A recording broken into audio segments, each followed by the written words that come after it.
लो जी चोई साहब, औरत नूं रब ने एक आला मुकाम अता कीता और मर्द की पसली दे विचों बाबे आदम की पसली दे विचों उन्हां नूं बनाया गया है। तो औरत की इज्जत करना साडा जिहड़ा ना फर्ज है। औरत माँ भी है, भैन भी है, धी भी है, भरजाई भी है, बेगम भी है। हाँ, बेगम तो याद आया मैनू कि आसफ साहब उरे आओ, तुहाडे भी काम की गल है, इत्थे आओ जरा। बच्चा झोले च कर लेंगे। हाँ जी, यह बेचारा 30 दिन कैद रहा है, 29 दिन, तो अज रिहाई मिली है। तो कैसा महसूस कर रहे हो जी? मैं तो इन्होंने वेख के राजी हो गया। औरत तो याद आया कि औरत जड़ी है ना, अगर तो मिल जाए जनाबे वाली बीवी नस्ली ते असली, तो फिर तो दुनिया तो जन्नत, यकीन करो। क्या बात। ते जे मिल जाए लड़ाकू तो फिर दोजक वट ते पई है। बिल्कुल। फिर उत्ते जाके तुहानू जिहड़े ना हिसाब साहब देना कोई वड्डी गल नहीं है। दुनिया दी हो जाना। हाँ जी, दुनिया तो हिसाब किताब शुरू हो जाना। एक लिखण वाले ने लिखे है कि अगर बीवी बदतमीज ही होवे ना, बदतमीज होवे बहू जी, तो मर्द ओरियां गल्लां दा जवाब देना छड़ दवे, मसलन कोरियां सुनदा रवे। ठीक हो गया है। तो एदा ये मतलब नहीं कि जनाब वो बीवी के थल्ले लग गया है या बीवी को डरदा है। ओहदा मतलब ये वे कि ओहदे दिल दे विचों बीवी की मुहब्बत खत्म हो गई।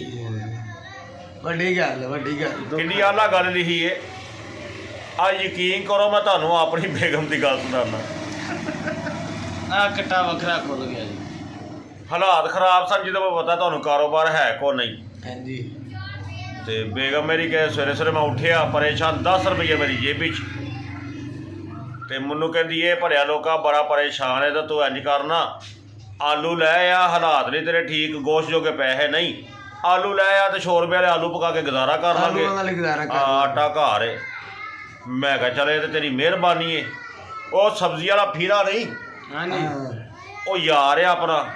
मैं उन्हें को गया, मैं कहा फीरिया यार तू ना किलो आलू दे दे, तो चल शाम को मेरी को दिहाड़ी लगती तेन मैं दे देवांगा किलो आलू। मैं तो कदीर साहब घर दे गया। अच्छा जी। बेगम नूं मैं कहता भी पका, दिल बड़ा राजी कि यार इंज दी बीवी होनी चाहिए है, एहसास करने वाली, प्यार करने वाली, मुहब्बत करने वाली।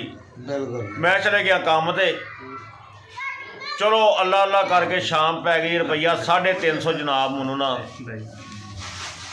दिहाड़ी लभ गई। ठीक हो गया। वो थोड़ा जिहा निज़ाम चलिया, 350 रुपया लभ गया। आ कोई रोटी बन गई। आहो, मैं घर आउण लगा तो गुआंढियां दे मोबाइल तो ना मैनू फोन आया। गुआंढियां दे? आहो, वो नाल दे हमसाए। अच्छा अच्छा। वो मैनू कहते जनाब ए गल करिया जे भाई बाजी हरां। ठीक हो गया। वो मैं गल की, मैं कहा हैलो, अगों मेरी बेगम बोली है कि गल ए वे कित्थे हो। मैं कहा जी मैं काम तो घर आउण लगा। कहती आलू ਜਿਹੜੇ ਸਵੇਰੇ ਪਕਾਏ ਹਨ ਨਾ, ਉਹ ਤਾਂ ਮੈਂ ਬੱਚਿਆਂ ਨੂੰ ਕੁੱਟ ਕੇ ਖਵਾਤੇ ਨੇ। ठीक हो गया। ਤੇ ਮੇਰੇ ਵਾਸਤੇ ਆਉਂਦੇ ਆ ਸ਼ਵਾਰਮਾ ਲਈ ਆਉਣਾ। अच्छा जी, ये नवा तरीका कर आ गया कोई। मैं क्या भी बड़ा साहस किया तू मेरा, क्या बात है। ते बड़ा तेरा यमन दे बगैर तगड़ा दा मुंह है। ਉੱਥੇ ਮਹਿਸੂਸ ਘਰ ਚੌਲੇ ਜਾਈਏ। किड्डा तू सीरियस हो के बैठा है।